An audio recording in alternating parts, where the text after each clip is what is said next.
Hello students, today we are going to start a new chapter that is introduction to trigonometry.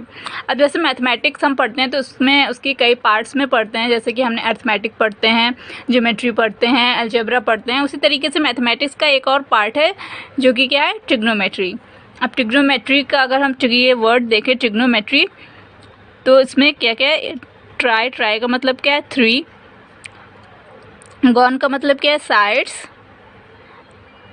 And मेट्री का मतलब है major. तो इससे एक तरीके से हमें क्या पता चल रहा है कि इसमें 3 साइड्स इन्वॉल्व हो रही है जिनका मेजरमेंट भी उसको हम मेजर कर रहे हैं या उसका मेजरमेंट इन्वॉल्व है इसमें।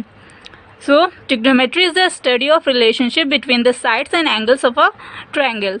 मीन्स ट्रिग्नोमेट्री में हम क्या करते हैं, ट्रायंगल्स जो होता है, ट्रायंगल में हमें पता है कि 3 साइड्स होती हैं और उसके 3 एंगल्स होते हैं। तो इसके ट्रायंगल्स की जो 3 साइड्स हैं और जो ये एंगल्स हैं, इनके बीच में हम क्या रिलेशनशिप है वो स्टडी करते हैं ट्रिग्नोमेट्री में। ट्रिग्नोमेट्री में सिर्फ यही है कि हम ट्रायंगल्स के एंगल्स और साइड्स को स्टडी करते हैं, उनके रिलेशनशिप को स्टडी करते हैं। अब जब भी हम ट्रिग्नोमेट्री पढ़ते हैं तो उसमें यूजुअली कि हम राइट एंगल्स, जो राइट एंगल ट्रायंगल्स होते हैं उनको स्टडी करते हैं। जो राइट एंगल्स ट्रायंगल्स मीन्स उसका एक एंगल क्या होता है, राइट एंगल मीन्स 90 डिग्री होता है।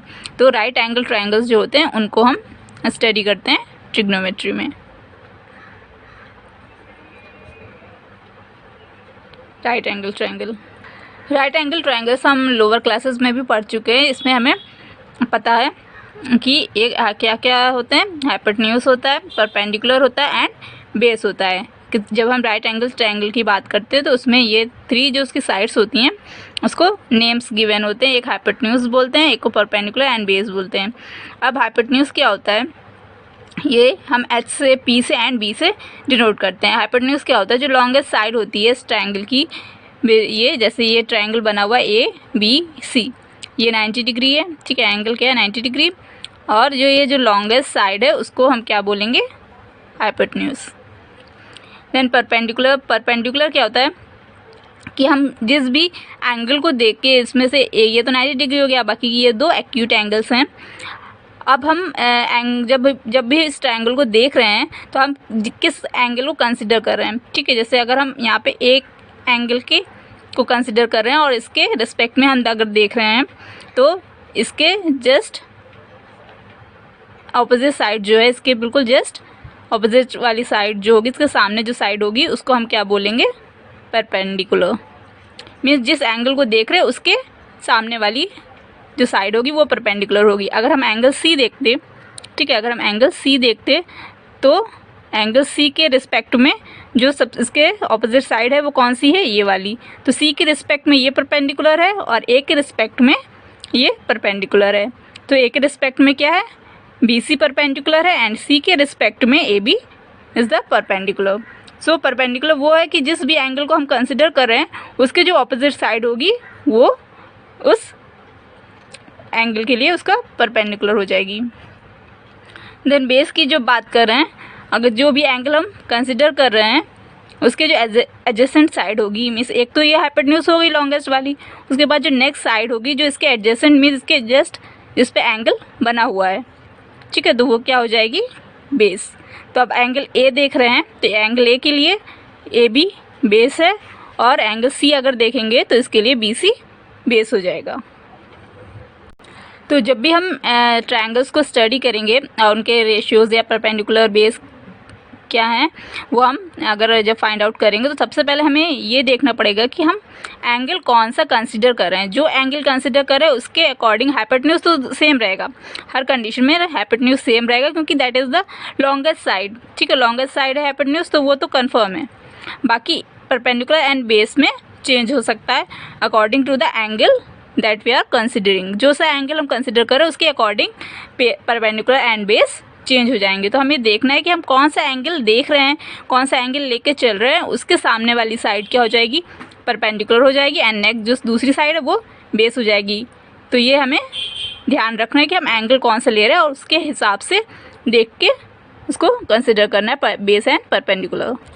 अब हमारे पास ये हाइपोटेन्यूज परपेंडिकुलर बेस ये हमें क्लियर हो गया है। अब जो नेक्स्ट चीज़ है वो क्या है, ट्रिग्नोमेट्रिक रेशियोज़। ट्रिग्नोमेट्रिक रेशियोज क्या हैं? ट्रिग्नोमेट्री में जब भी हम एंगल्स की बात करते हैं, जो भी ये एंगल्स हैं, ये तो राइट एंगल ट्रायंगल है, ये 90 डिग्री, इसकी बात नहीं कर रहे हैं। जो एक्यूट एंगल्स जो भी हैं, ये या तो एंगल सी या ए, ठीक है। जो एक्यूट एंगल्स हैं उनकी जब भी हम बात करते हैं तो हम उसको सिर्फ उस एंगल की बात नहीं करते, उसको किस टर्म में रिप्रेजेंट करते हैं? साइन, कॉस, टैन, कोसेक, सेक या कॉट थीटा, ठीक है। इनके टर्म्स में जो भी एंगल है, एंगल ए हो या एंगल सी हो, इन एंगल्स को सिंपली एंगल ए या एंगल सी इस तरीके से लेके नहीं चलते हैं ट्रिग्नोमेट्री में। हम इसमें इनकी sine theta values, cos theta values, tan theta, cosec theta, sec theta, cot theta in terms में रिप्रेजेंट करते हैं।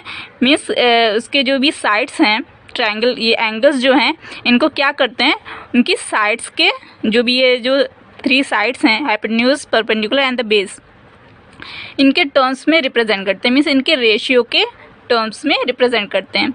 मीन्स जो भी हम अगर एंगल, किसी भी एंगल को डिफाइन कर रहे हैं, एंगल ए को डिफाइन कर रहे हैं या एंगल सी को डिफाइन कर रहे हैं, तो उसको हम किसी उसकी कोई वैल्यू दे के डिफाइन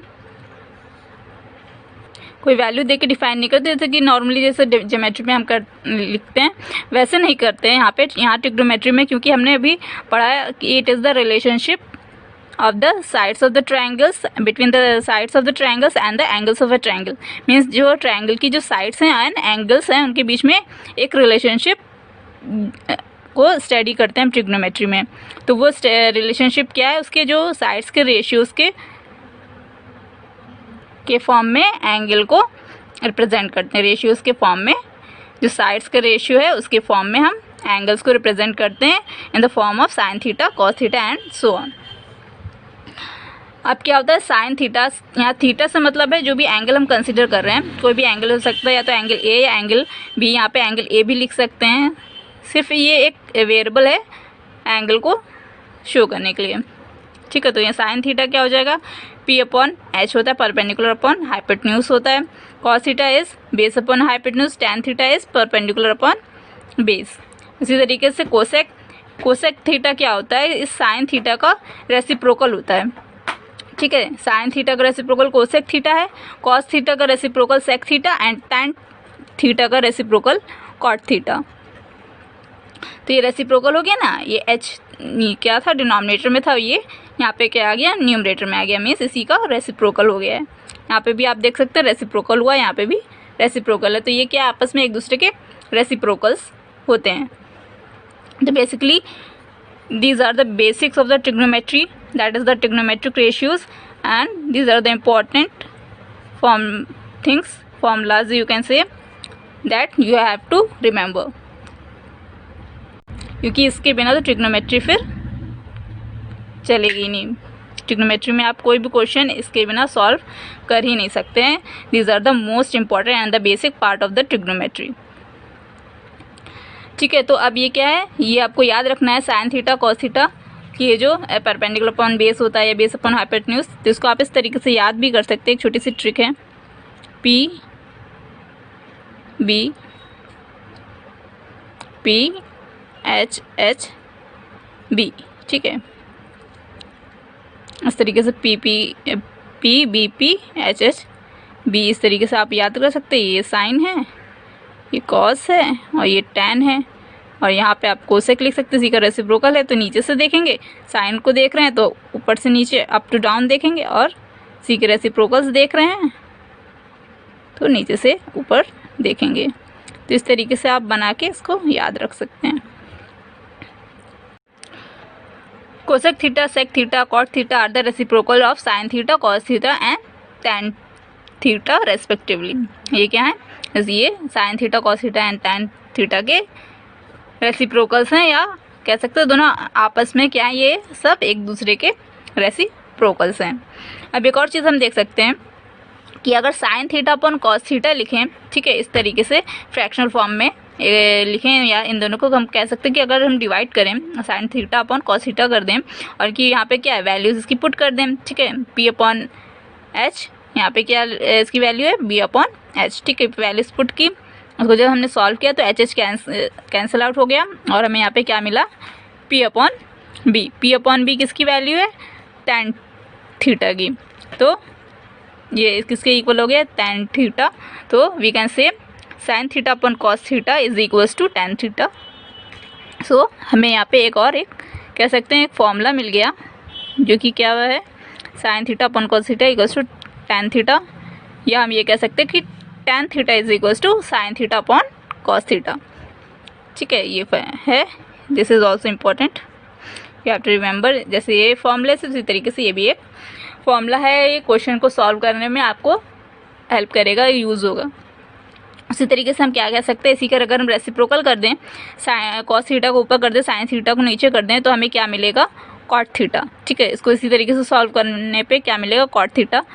तो हम क्या कह सकते हैं कि cot theta is equals to cos theta upon sin theta, और we can say cos theta upon sin theta is equals to cot theta. If we know any one of the ratio we can obtain all the other ratios. अगर इनमें से जो भी है 6 ratios जो given है, इसमें से अगर हमें एक की भी वैल्यू पता हो, किसी की भी, या sin थीटा की पता है, cos थीटा की पता है, किसी भी एक की वैल्यू अगर पता है, तो हम बाकी की जो अदर रेशियोज़ हैं उनको हम फाइंड आउट कर सकते हैं। कैसे कर सकते हैं, यहाँ पे हम एक एग्जाम्पल के थ्रू देखेंगे, और कैसे उसको अप्लाई करके कैसे क्वेश्चन सॉल्व किए जाते हैं वो भी हम इस एग्जाम्पल के थ्रू समझेंगे। अब यहाँ पे क्वेश्चन दिया हुआ है कि if sin a equals to 3/4, हमें sin a की वैल्यू गिवन है। ठीक है, sin a की वैल्यू गिवन है and we have to find the cos a की वैल्यू फाइंड आउट करनी है, tan a की वैल्यू फाइंड आउट करनी है। ठीक है, ये दो चीज़ें फाइंड आउट करनी है। और उसके बाद यहाँ पे इसी से रिलेटेड और दो क्वेश्चंस, इस तरीके से ट्रिग्नोमेट्री में कई सारे क्वेश्चंस आते हैं जिनको आपको इन्हीं फॉर्मूले को यूज़ करके आपको सॉल्व करने होते हैं। जो भी ट्रिग्नोमेट्रिक रेशियोज़ हैं, ट्रिग्नोमेट्रिक आइडेंटिटीज़ हैं, उनको यूज़ करके आपको क्वेश्चन सॉल्व करने होते हैं। वो उसको आपको खुद ही अप्लाई करके, समझ के अप्लाई करना होता है कि कैसे क्वेश्चंस सॉल्व होंगे। तो अब सबसे पहले यहाँ पे हम स्टेप वाइज देखेंगे। सबसे पहले हम देखते हैं कि हमें गिवन क्या है, sin a गिवन है। ठीक है, sin a की वैल्यू गिवन है 3/4।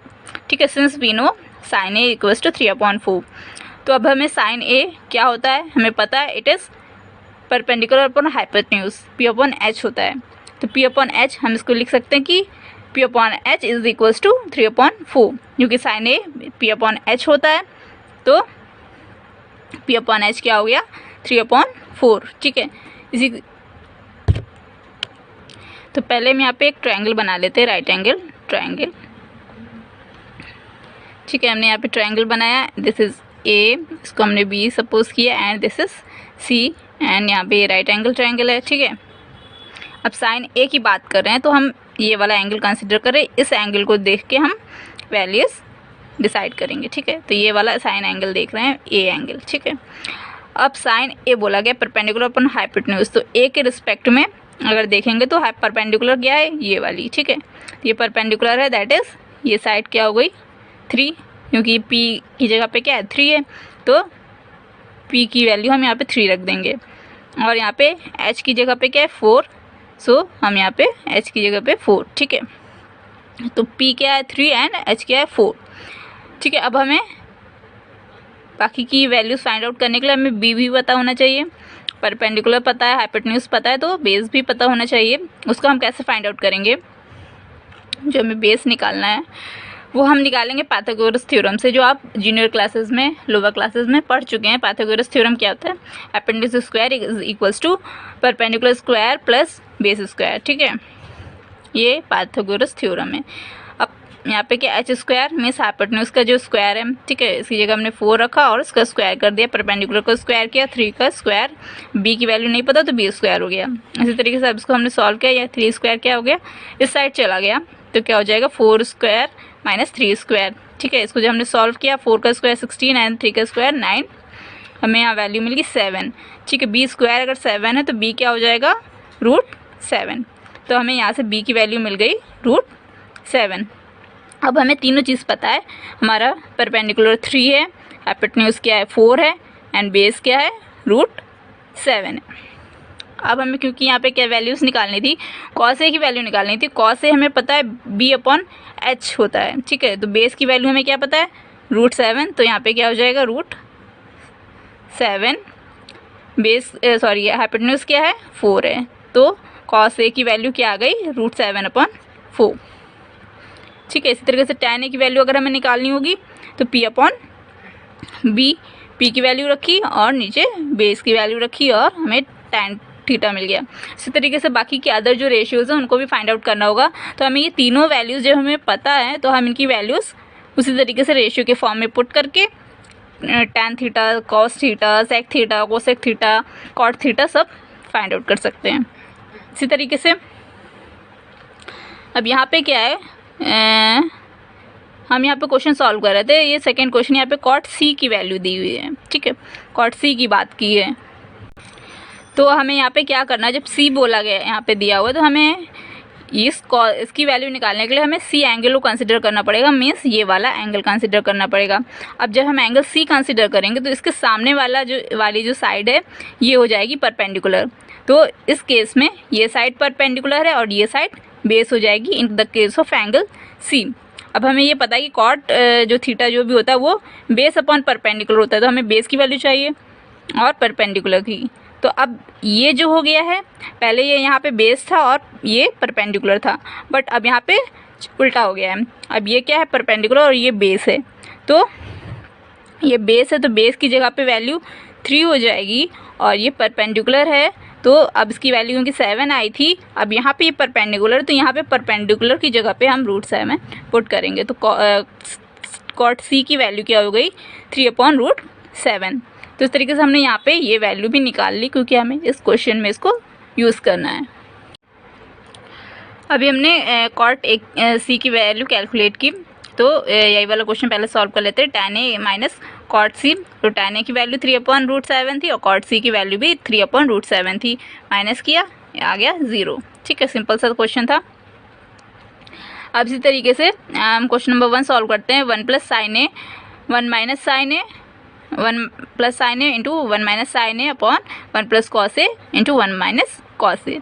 ठीक है, अब इसको अगर देखें तो ये आपने अलजेब्रिक ये एक्सप्रेशन आपने अलजेब्रिक आइडेंटिटी पढ़ी होगी कि a² - b² = a + b into a - b। तो अगर हम इसको देखें रिलेट करके तो ये इसी टाइप का है, a + b। ठीक है, ये a है और ये b है, इसी तरीके से ये भी a है और ये भी b है। ठीक है, तो ये a + b टाइप का, a + b हो गया, a - b। ठीक है, सेकेंड ब्रैकेट। इसी तरीके से ये भी a + b and a - b type का है, तो इसको हम किसके इक्वल लिख सकते हैं, a² - b² के। तो इसी तरीके से हमने इसको लिखा, तो ये हो गया a का स्क्वायर किया 1 और ये b का स्क्वायर किया तो sin² a। इसी तरीके से 1 - cos² a। अब हम यहाँ पे sin a और cos a की वैल्यू पुट करेंगे। sin a की वैल्यू क्या थी 3/4 थी, उसी तरह cos a की वैल्यू क्या आई थी √7/4। अब ये वैल्यूज हमने पुट की, वैल्यू यहाँ पे पुट किया और क्योंकि स्क्वायर करना है तो हमने इसको स्क्वायर कर दिया। स्क्वायर करके जब हमने कैलकुलेट किया क्या है 9/16, यहाँ पे भी क्योंकि √7 था तो यहाँ पे 7 हो जाएगा इसको स्क्वायर और 4 का स्क्वायर 16। ठीक है, ये आया। अब इसको हम सॉल्व करेंगे। हमने इसको सॉल्व किया, जब इसका एलसीएम लेके तो उसको क्या आ गया, यहाँ पे 16 - 9/16 आ जाएगा और यहाँ पे क्या आ जाएगा 16 - 7/16। ठीक है, अब इसको सॉल्व करेंगे। 16 - 7 यहाँ पे 7/16 आ गया और यहाँ पे 9/16 आ गया, 7/16 और ये इधर चला जाएगा घूम के, तो ये मल्टीप्लाई में हो जाएगा, ये ऊपर चला गया 16 इंटू कैंसिल 16 कैंसिल हो गया और बचा हमें 7/9। तो इसकी वैल्यू क्या आ गई 7/9। सो दिस इज़ द आंसर। ठीक है, इसी तरीके से हमें क्वेश्चन सॉल्व करने हैं। जो भी आइडेंटिटीज़ हैं वो हमें, अगर हम उसमें से एक का भी रेशियो गिवन है तो हम उसके हेल्प से बाकी की जो अदर रेशियोज़ हैं उनको भी फाइंड आउट कर सकते हैं और इसी तरीके से जो भी क्वेश्चन दिया होगा उसमें इसी तरीके से अप्लाई करके उस क्वेश्चन को सॉल्व करना है। So this is all for today. We will move to the next topic in the next lecture.